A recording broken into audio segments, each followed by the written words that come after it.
Pour cette première semaine de 1942, en janvier par conséquent, nous sommes avec Marlis Steiner, qui, on le sait, a écrit le meilleur livre sur Hitler. Et avant de voir les actualités anglaises d'abord, puis allemandes, à un moment où l'Amérique et le Japon sont en guerre, où les Allemands viennent de subir un échec à Tobrouk et où ils sont arrêtés devant Moscou, je vous demande bien sûr quel est le diagnostic et quelle est l'attitude des dirigeants allemands à ce moment, au tournant de l'année 41-42. À vrai dire, la plupart des dirigeants allemands, si on fait confiance à ce que Goebbels a écrit dans son journal, la plupart des dirigeants du parti et de l'administration allemande et même du gouvernement allemand ne se préoccupent pas trop de ce qui se passe. Ils fêtent Noël. Ils sont partis, Berlin est vide. Tandis que Hitler est dans son bunker et il est évidemment terriblement ébranlé avec ce qui s'est passé en Union soviétique, où il a donc, comme on l'a vu, essayé d'arrêter le front. Donc Hitler est tout à fait préoccupé de l'Union soviétique. Il ne pense pas tellement à Tobruk, à l'Afrique. Il fait confiance à Rommel et il pense que Rommel va bien redresser la situation. En outre, il est très content des succès japonais qui, au fond, sont à ce moment-là le seul réconfort pour tous les dirigeants allemands, Hitler inclus. Mais Hitler est aussi déçu, non seulement de l'attitude de certains de ses généraux, dont il a congédié, comme on sait, une bonne série, mais aussi du peuple allemand. Et c'est la première fois, en janvier 1942, qu'il prononce une phrase comme celle-ci. Il a dit « Si les Allemands ne sont pas prêts à faire tous les sacrifices possibles et imaginables pour leur survie, mais qu'ils dépérissent. » Eh bien, on va voir si, côté russe, tout à l'heure, des raisonnements similaires sont tenus ou non. Au préalable, on va voir les actualités anglaises, puis allemandes.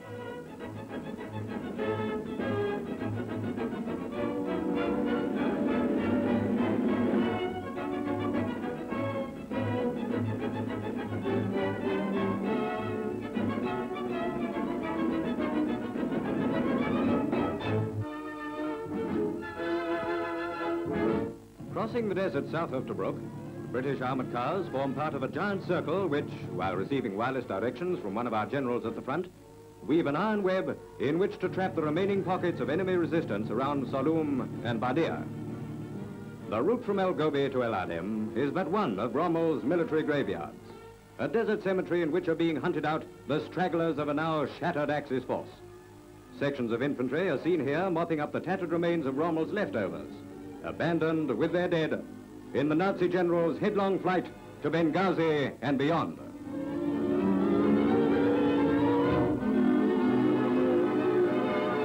In Cyrenaica, British and Imperial forces have won a magnificent victory.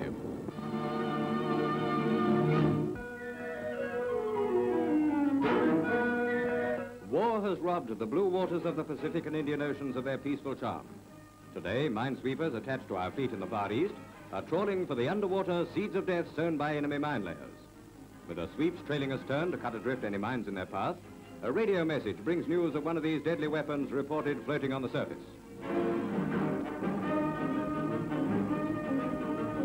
The officer on the bridge alters course and over goes the wheel. One of the ship's boats is lowered, and a crew well versed in the hazards of their dangerous calling pull away to rid the sea of another ugly customer.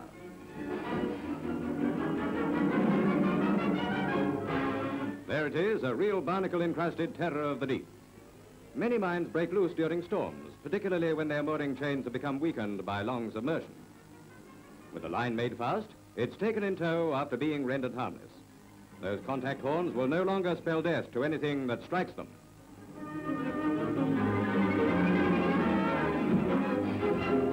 A ticklish job, but to these men who sweep the seas, it's all in the day's work. Hoisted aboard, the mine is now well out of harm's way, and the little ship goes back on her course. Once aboard the sweeper, and what's theirs is mine.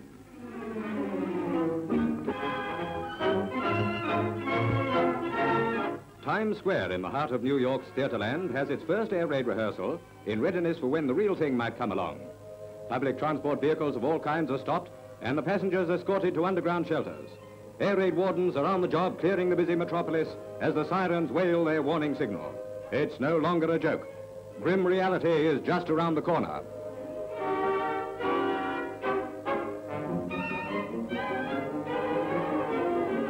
Gone is the whirl of New York's traffic. For once, the wild rush of trolley cars, buses, and taxis is still. And under her buildings, people talk about the war. American women are enlisting by the thousands. They're offering their services without pay, asking only to be ordered where they're needed. Signing up for war work means leaving their fingerprints with the authorities. Women officials take a hand in this part of the business. Men are found to take much longer over the job.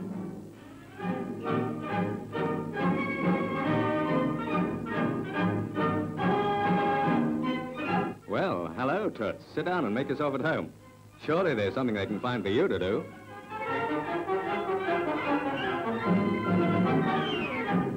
The girls even buy their own equipment.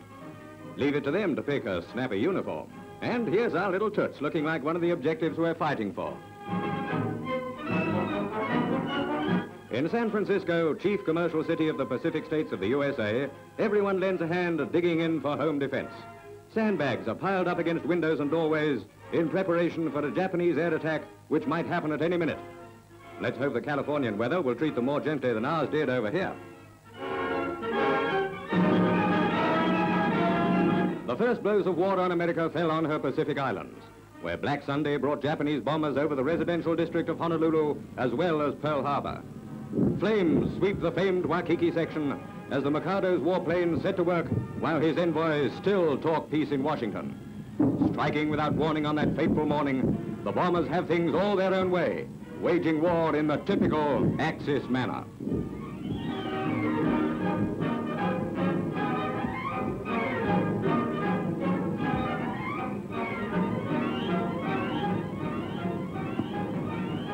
Although American censorship blacks out scenes that might convey strategic information to the enemy, what we see here is damning evidence of the way the Japs ape their German counterparts. A direct hit on a big hospital is part of the Japanese victory.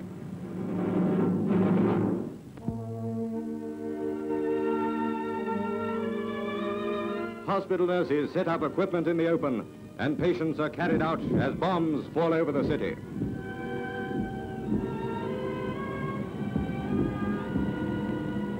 First aid dressing stations care for hundreds of wounded while the raiders roar overhead. At the University of Hawaii, women, children, and babes in arms find shelter. Even then, Americans in the States are still unaware that they were at war.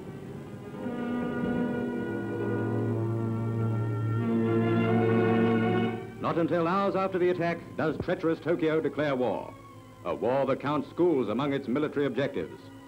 By the grace of Providence, it's Sunday, and no children are there. A car riddled with machine gun bullets from low-flying attacks on defenseless people in the streets. Many civilian dead were brought out from the wreckage, which remained as grim evidence of a ruthless and bestial attack.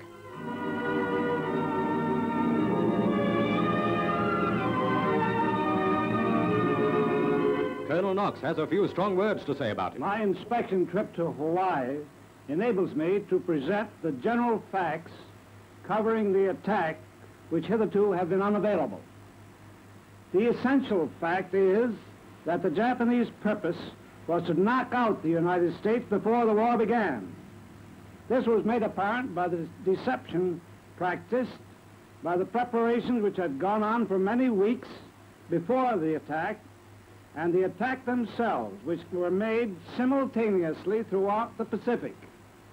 And now a little souvenir. A two-man Jap submarine cast up on the beach at Pearl Harbor. This is the first picture ever to be shown of one of the Japanese 40-footers which carries 2 torpedoes in its nose. The skipper left his uniform behind as a memento before being marched off to a military prison.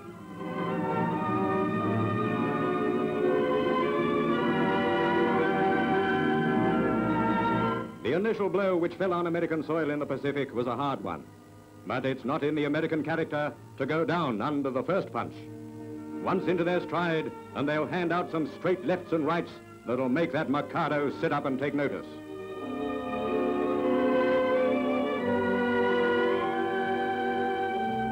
Treachery won the first round, but it's the last that counts. It's a fight to the finish.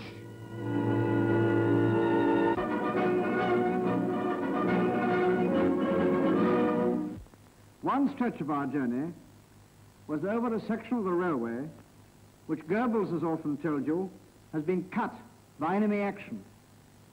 I can tell you from practical experience that Goebbels is wrong. The railway is intact, undamaged, and working smoothly and well. It was on this journey that we first understood the meaning of a Russian winter. An occasional stop gave us a chance to stretch our legs and to freeze our moustaches in a temperature of 58 degrees of frost. Wherever I went in Russia, the note was one of confidence and resolution, not a confidence based on any light-hearted underestimate of the enemy. Hitler has always liked a war of movement. He is getting it now. We saw what had evidently been the scene of pretty tough fighting some few miles north of Klin. Russian and German tanks were knocked out by the roadside. In a ditch were frozen German corpses. And on the way back, we saw a small group of German prisoners who had been captured only the day before. I talked to some of them myself. They were young, not much more than boys, although 3 of them were NCOs, ill-clad and suffering bitterly from the cold. They were not a bit like the soldiers of a victorious army. They were just half a dozen more of Hitler's unhappy victims. I had a look at their clothing, and they were quite ready to talk about it. Their overcoats were thinner and lighter than the service overcoat worn by British troops in this country. The tunics, too, were thin and of poor material. The boots were an imitation of the Russian top boot, but not so stout or so warm. Even the tunic buttons were cheap and shoddy, and the whole thing had an ersatz appearance. The Soviet Union is determined to do all in its power to ensure that Germany cannot launch further wars upon the world. So are we. Out of the untold suffering of the present war, the Soviet Union wishes to gain a lasting peace for all its peoples. So do we. For these common objects, we must work together to win the war and to win the peace. With the experience of our Moscow talks fresh in my mind, I am convinced that we can do both. En effet, Ide n'a pas tort. Il y a eu un problème d'équipement en vêtements d'hiver pour les soldats en Union soviétique. Et là, j'aimerais évoquer rapidement 2 souvenirs. Un souvenir historique, un souvenir personnel. Au point de vue historique, j'aimerais dire qu'à 2 reprises, Goebbels avait proposé à Jodl de faire une collecte pour des vêtements d'hiver. Et à 2 reprises, Jodl l'a renvoyé, en lui disant, premièrement, ça fait mal de dire aux Allemands qu'il y a un problème, ça va les inquiéter, et puis après, il a dit la 2e fois, écoutez, en hiver, on sera à Moscou ou à Leningrad. Et moi, personnellement, j'ai ce souvenir-là que j'étais en forêt noire, en vacances de Noël et Nouvel An, et qu'à ce moment-là, donc, on ramassait des vêtements, et pas seulement des vêtements, mais aussi des skis. Et moi qui avais reçu comme cadeau de Noël une superbe paire de skis, ben, j'ai dû les laisser dans cet hôtel, les larmes aux yeux, parce qu'il y avait un dignitaire nazi qui nous disait « mais vous ne pouvez pas partir avec les skis, on en a besoin sur le front ». Et évidemment, ni les habits ni les skis sont arrivés à temps.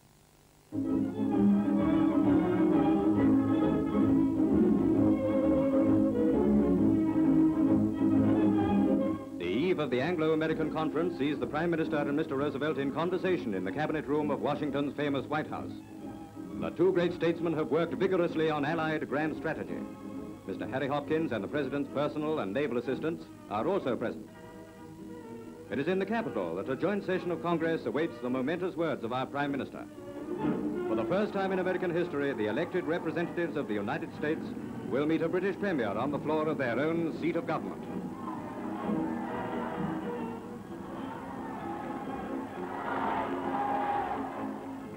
Surrounded by an army of pressmen, Mr. Churchill is about to win the cheers of the members of Congress and the whole of America. The Prime Minister's oration in the Senate chamber has been acclaimed in both countries as an historic masterpiece.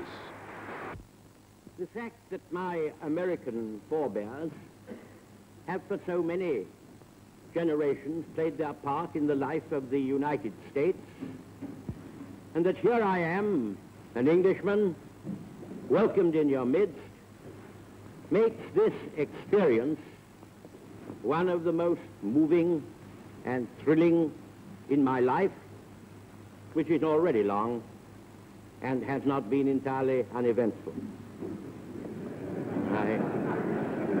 I wish indeed that my mother, whose memory I cherish across the veil of years, could have been here to see.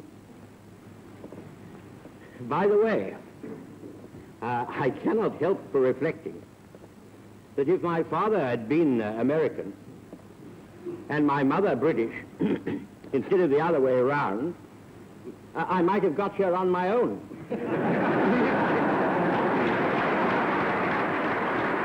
I should like to say, first of all, how much I have been impressed and encouraged by the breadth of view and sense of proportion which I have found in all quarters over here to which I've had access.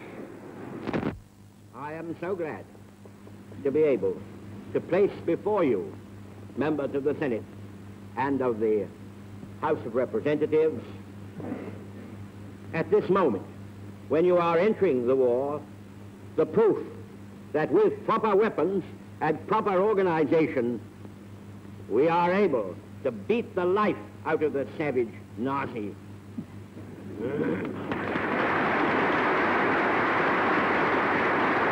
Lastly, if you will forgive me for saying it, to me the best tidings of all, the United States, united as never before, has drawn the sword for freedom and cast away the scabbard.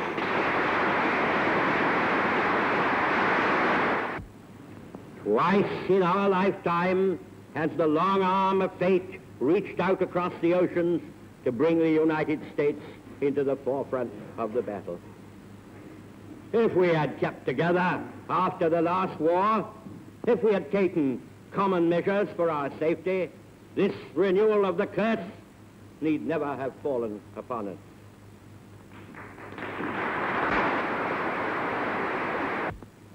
It is not given to us to peer into the mysteries of the future.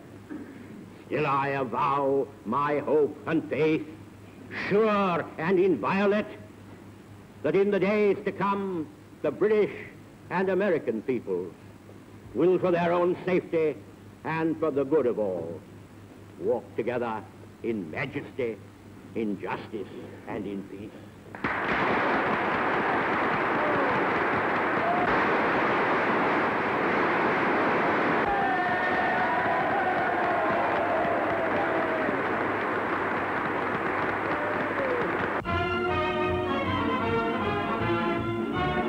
Vous avez remarqué, Madame Steinert, avec quelle discrétion incroyable, c'est presque de la désinformation.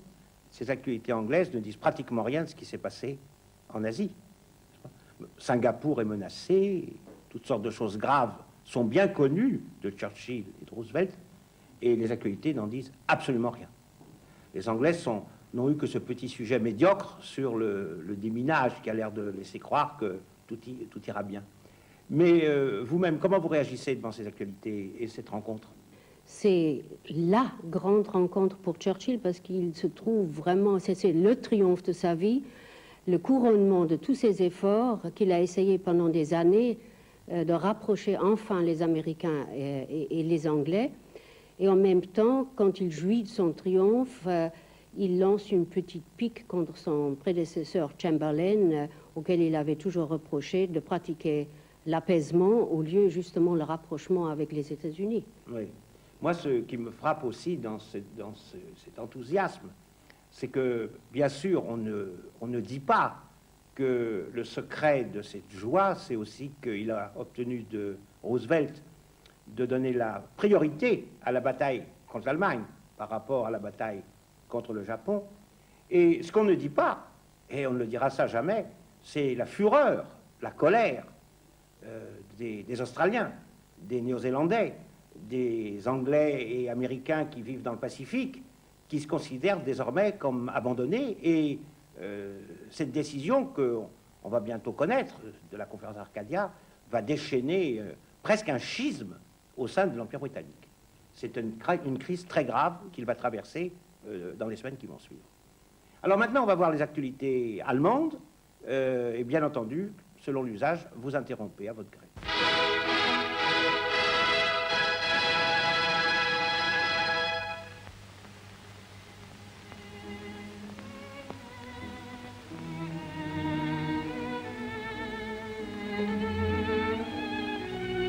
Ein Gruß aus Wien.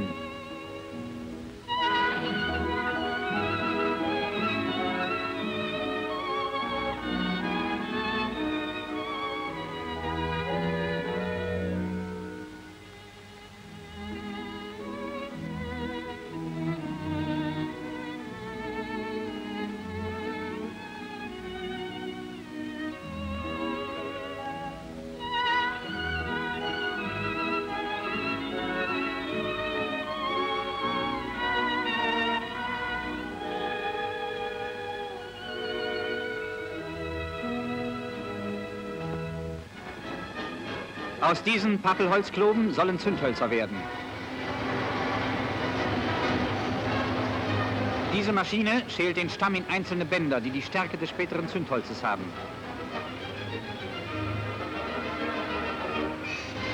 In der Abschlagmaschine werden die einzelnen Streichhölzer zurechtgeschnitten.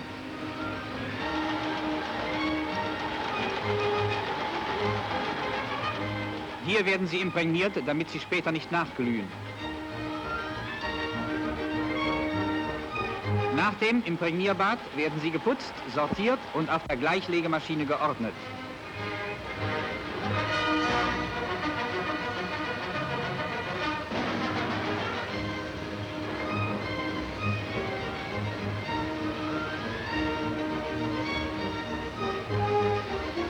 Auf der eigentlichen Fertigungsmaschine erhalten sie dann ihren Zündkopf.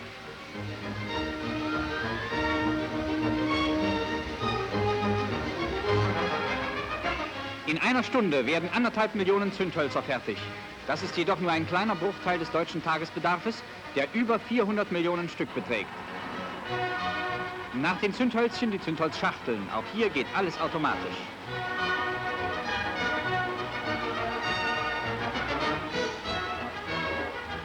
Die einzelnen Teile der Schachtel werden mit Papier bewickelt und geklebt. Diese Maschine besorgt die Füllung.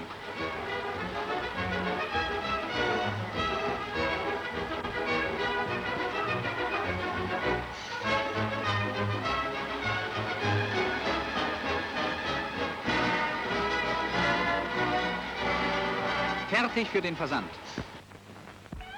Verwundetenbetreuung im Kuppelsaal des Reichssportfeldes. Auf der Bühne die weltbekannten Rivals.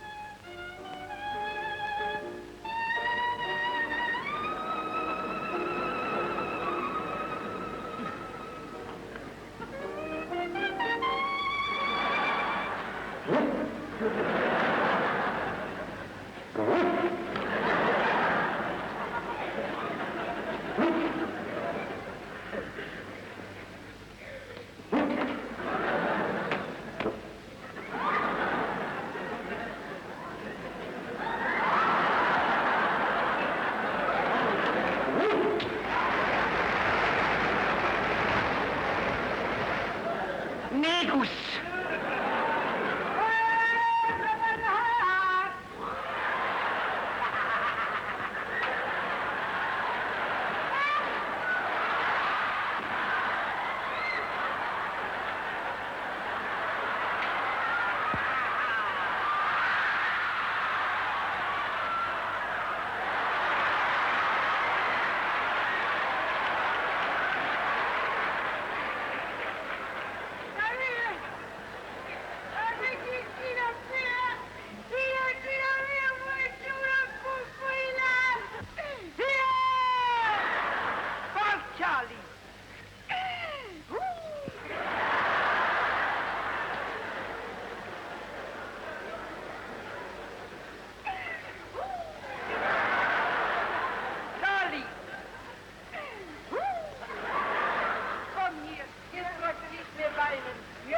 Ich habe eine gute Idee. Du hast eine gute Idee? Ja, jetzt wollen wir Akrobat machen. Was? Akrobat. Akrobat? Ja. Akrobat. Akrobat? Ja. Schön. Sorry. Charlie. Akrobat. Akrobat. Akrobat. Akrobat. Akrobat.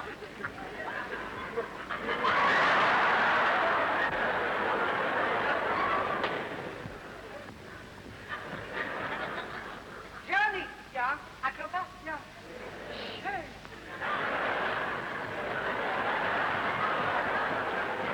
Charlie.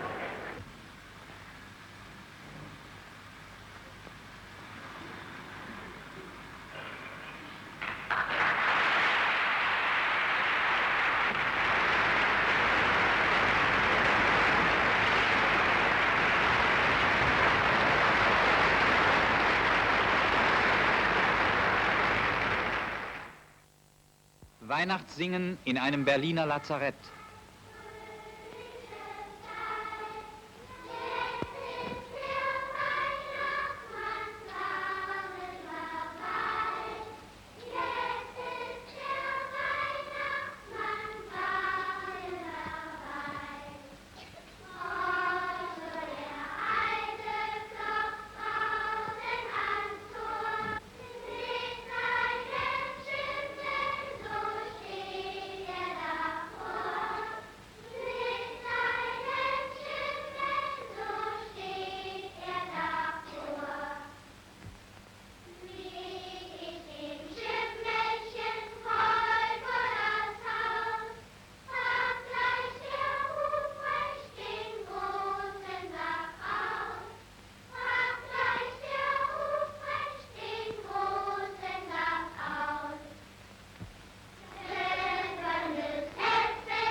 Auf dem Heldenplatz in Wien fand der feierliche Trauerakt für den heimgegangenen Generalfeldmarschall Freiherrn von Böhm-Ermolli statt.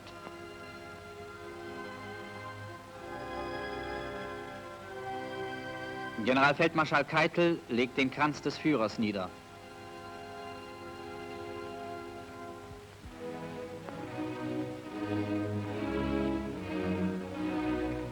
Freiherr von Böhm-Ermolli war im Weltkrieg einer der hervorragendsten Heerführer der österreichisch-ungarischen Wehrmacht.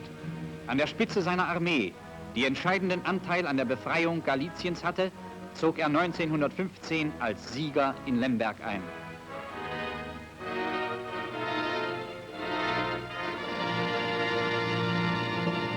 Il faut noter qu'en fait, tout ce début des actualités est sans intérêt. On montre des choses absolument triviales, anodines, la vie éternelle à Vienne avec la musique de Strauss, la fabrication d'allumettes, les honneurs, les derniers honneurs à un héros de la Grande Guerre.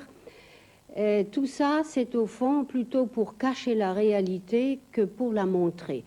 On veut insinuer aux Allemands que tout est normal. Car les Allemands, évidemment, sont très inquiets.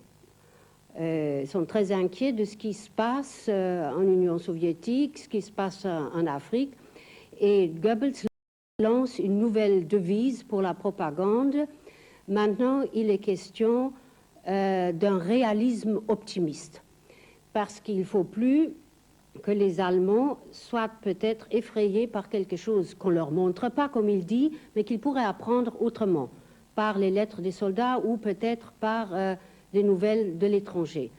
On sert d'ailleurs la vis encore plus en ce qui concerne l'écoute possible de l'étranger, et on sert aussi les rangs parmi les alliés.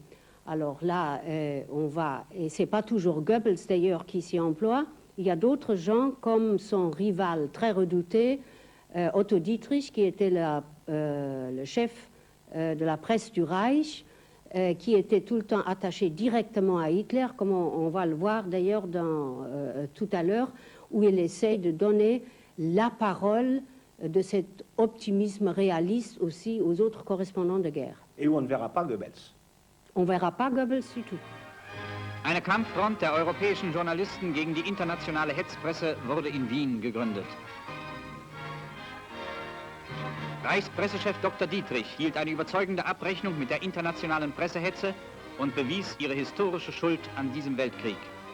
An der Gründung der Union nationaler Presseverbände im Wiener Palais Schönborn nahmen Journalistendelegationen aus Deutschland, Italien, Ungarn, Rumänien, Bulgarien, der Slowakei und Kroatien teil.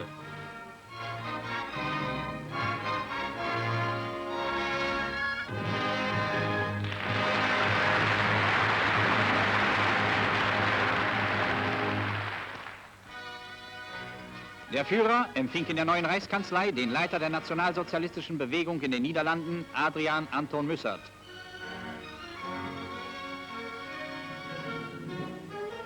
Die NSB Holland konnte in diesen Tagen ihr 10-jähriges Bestehen feiern. Nach harten Jahren des Kampfes ist sie heute zur tragenden politischen Bewegung der Niederlande geworden. Oui, ce document est incomplet, parce qu'on n'a pas montré le principal, c'est-à-dire le serment d'allégeance personnel que Mussert fait à Hitler.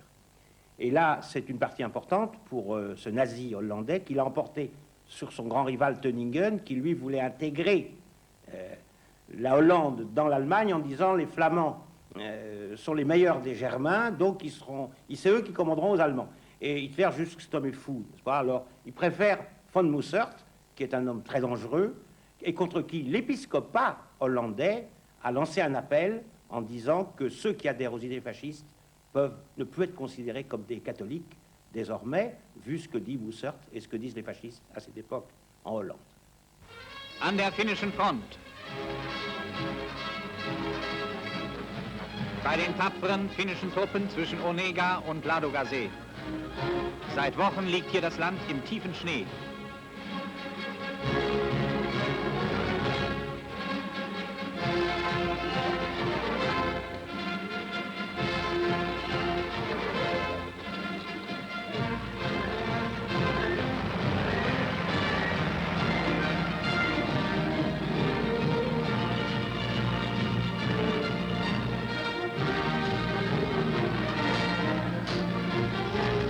Biwak bei 40 Grad Kälte.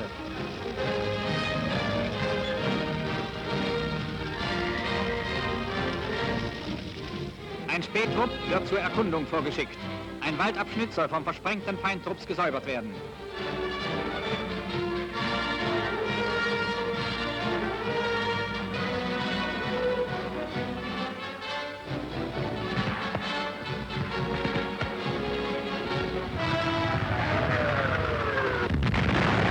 Einschläge sowjetischer Geschütze. Die hier eingeschlossenen Bolschewiken verschießen ihre letzten Granaten.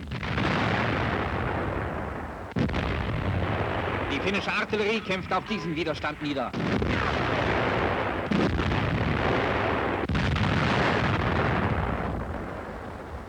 Ein zerschossener Bolschewikenpanzer.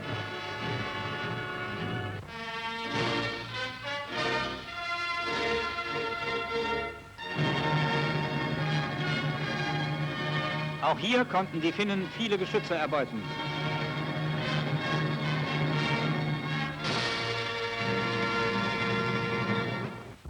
Im Raum vor Leningrad.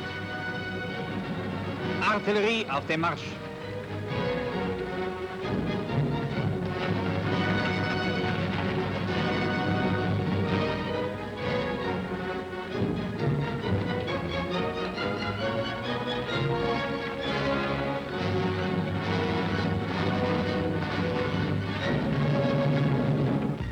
Flakartillerie kämpft in direktem Beschuss den Erdbunker einer sowjetischen Feldbefestigung nieder.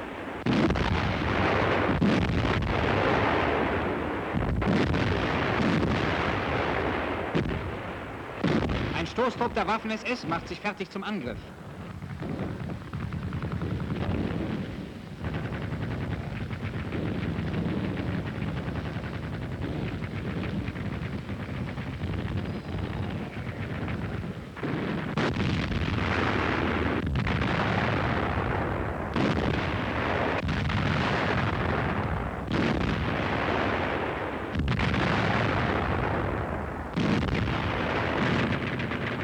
Im Schutze des deutschen Artilleriefeuers hat der Stoßtrupp die feindlichen Stellungen erreicht.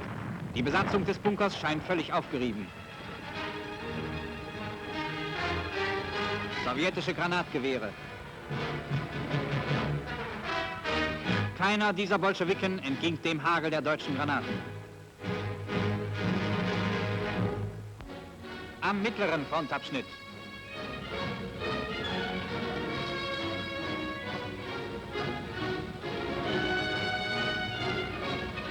Nachschubkolonnen. Auch hier ist es bitterkalt. Unsere Soldaten leisten in den Eisstürmen des russischen Winters Ungeheures.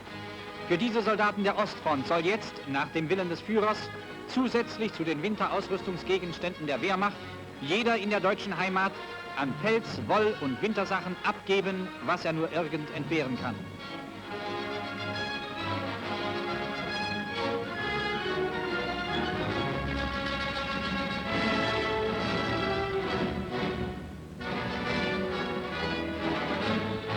Essenträger unterwegs zu einer Beobachtungsstelle. Nach Tagen schweren Kampfes ist hier vorübergehend Ruhe eingetreten.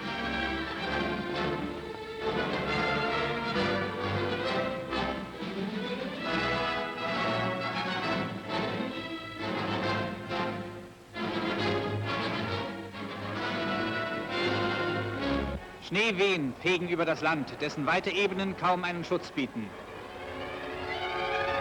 Im Zuge des Überganges aus den Angriffsoperationen zum Stellungskrieg der Wintermonate sind neue Fernsprechlaitungen zu legen. Das Kabelnetz muss den neuen Erfordernissen angepasst werden.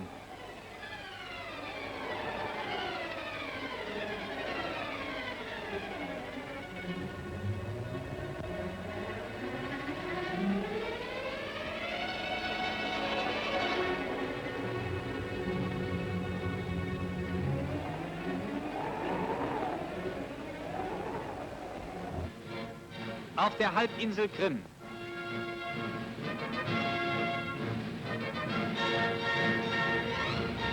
Eine Flakbatterie macht Stellungswechsel. Hier auf Krim gibt es noch immer völlig aufgeweichte Straßen, die von den schweren Fahrzeugen nur in langsamer Fahrt überwunden werden können.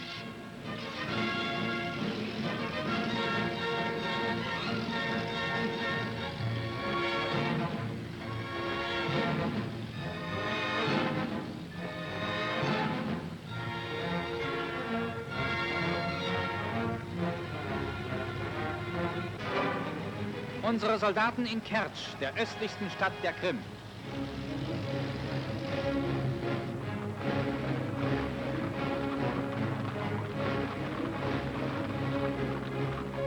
Die Hafenanlagen von Kertsch.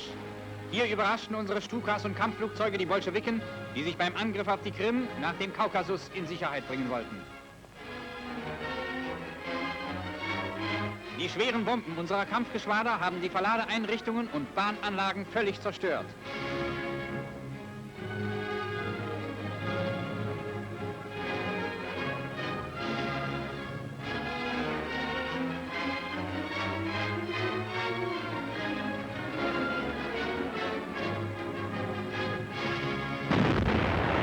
Im Westen der Krim geht der Kampf weiter. Die sowjetischen Stellungen vor Sewastopol liegen im Feuer der deutschen Geschütze.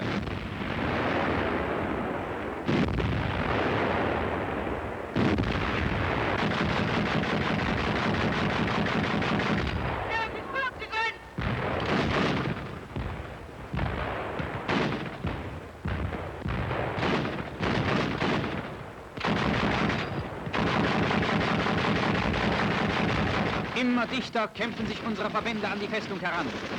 In dem bereits eroberten Fort Balaklava. Ablösung zum Essen.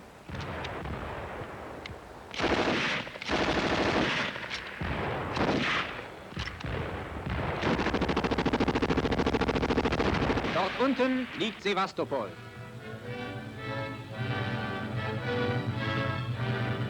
Dritter Kreuzträger Oberstleutnant Müller. Einer der Erstürmer von Balaklava.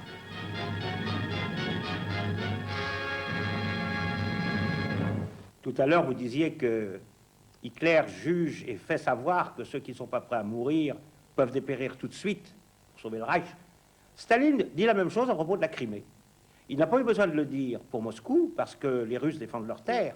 La Crimée, c'est déjà moins la Russie. Et il donne l'ordre au dernier des soviétiques de mourir pour défendre Kerch, qui va être prise d'ailleurs, et Sébastopol, n'est-ce pas? Et il va même tenter un débarquement fantastique de près de 50 000 hommes, et je ne sais pas combien de tanks, qui va réussir un premier temps, mais échouer. Et comme Hitler, il va destituer tous les commandants des armées du Sud. Voilà une similitude chronologique assez étonnante. Ein Marinekriegsberichter im Atlantikeinsatz an Bord eines Unterseebootes. Der Kommandant des Bootes ist Eichenlaubträger Kapitänleutnant Endras. Der Kriegsberichter spricht selbst zu seinen Aufnahmen. Seit Tagen suchen wir vergeblich nach dem Feind. Eintönig rollt das Boot in der Dünung. Trotz schärfsten Ausgucks ist keine Rauchfahne auszumachen. Während die Freiwache ein Nickerchen macht, werden von den Torpedogasten die Aale gepflegt und nachgeladen.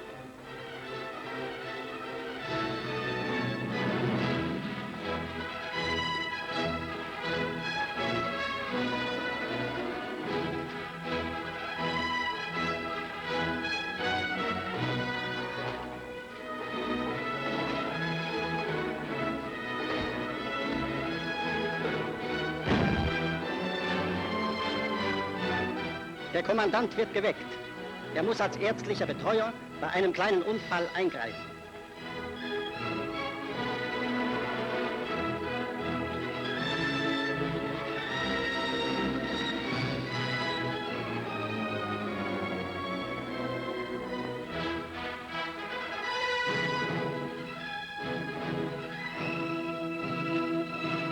Auch hierbei hilft der Kommandant.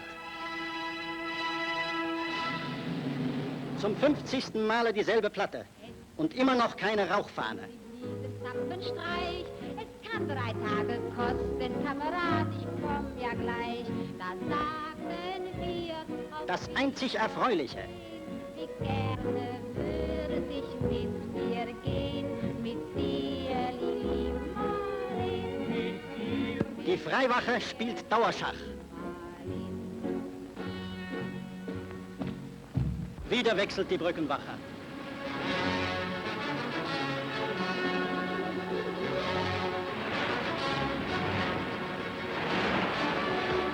Endlich die ersehnte Rauchfahne.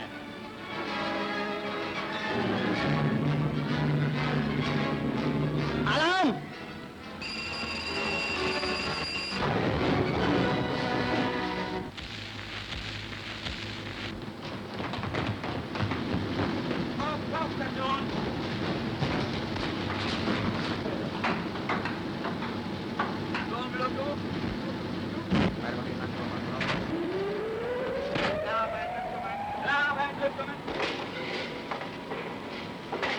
Das Boot geht auf Seerohrtiefe. Loten! Loten!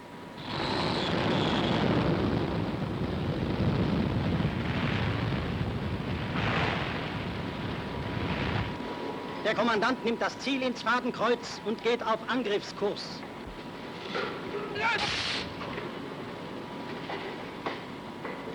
Rohr 2, los!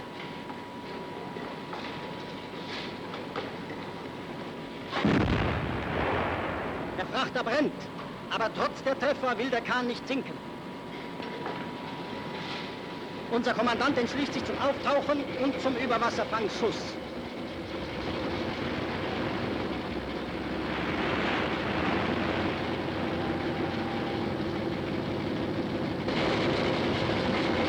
Ein kleiner Schaden. Beim Anspringen der Diesel ist ein Auspuffventil gebrochen. Giftige Gase strömen aus. Atmungsgeräte werden aufgesetzt. Der Schaden muss noch während des Angriffs behoben werden.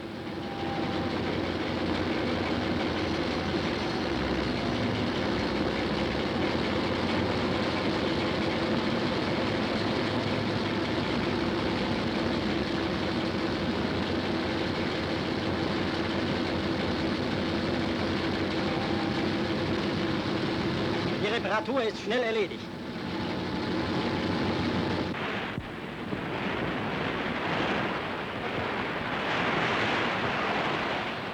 Rohr 3, los! Dort läuft der Aal. Man erkennt ihn deutlich an seiner Blasenbahn.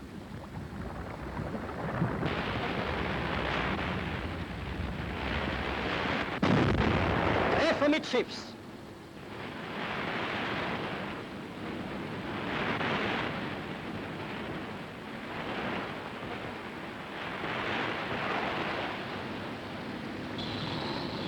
Und wieder sind 4000 Tonnen britischer Frachtraum zu den Fischen geschickt.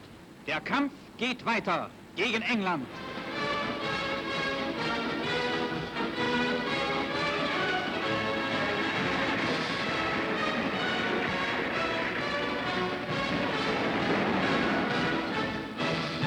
Marlys Steinert, ce générique de fin, on l'entend toutes les semaines.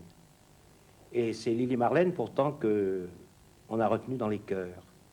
Qu'en est-il pour vous? Oui, Lili Marlène était évidemment pour l'Allemagne à l'époque, mais aussi, comme vous le savez, aussi pour les ennemis de l'Allemagne, devenue la chanson jusqu'à la fin de la guerre. Et je crois que c'est Saul Friedländer qui a trouvé la meilleure formule pour la décrire. C'est la rencontre entre le kitsch et la mort qu'on voit dans cette chanson. Et je dirais que ça tombe particulièrement bien de l'évoquer maintenant parce que le commandant du sous-marin qu'on vient de voir, lui, il a dû être mort quelques jours après qu'on a tourné cette séquence. Son bateau a été coulé. D'ailleurs, tout à l'heure, nous entendrons plusieurs versions de Lili Marlène, une version allemande, bien sûr, qu'on a entendue plus ou moins, une ensuite, ou autrement, italienne, car les Italiens aussi ont chanté Lili Marlène. On entendra aussi une version anglaise, bien sûr. Et pour revenir à l'ensemble des actualités, puisqu'on est au début de l'année, la question qui se pose évidemment aujourd'hui, c'est que on a toujours pensé depuis la guerre que le grand tournant de la guerre, c'est la fin de 42. Là, nous sommes au tout début, première semaine. Que c'était Stalingrad, El Alamein, la bataille de Pacifique, Guadalcanal, qui marquait le tournant de novembre 42 à janvier 43. Et voilà que plus on travaille, et grâce à vos travaux entre autres aussi, et plus on se demande si finalement le vrai tournant de la guerre, ça n'a pas été beaucoup plus tôt, et si c'est pas aussi bien la bataille de Moscou. Qu'est-ce que vous en pensez? Oui, en effet, il y a maintenant une série de publications qui datent le tournant de la guerre pour l'hiver 1941. Mais mon avis personnel est que véritablement, au fond, Hitler a perdu la guerre le jour où il a attaqué l'Union soviétique.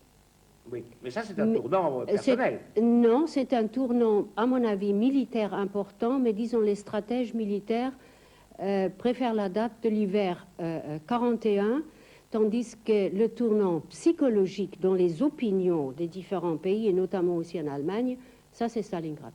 Donc il y aurait trois tournants. Un tournant qui serait celui que notre mémoire a conservé, parce qu'on a vu les défaites de l'Axe un peu partout.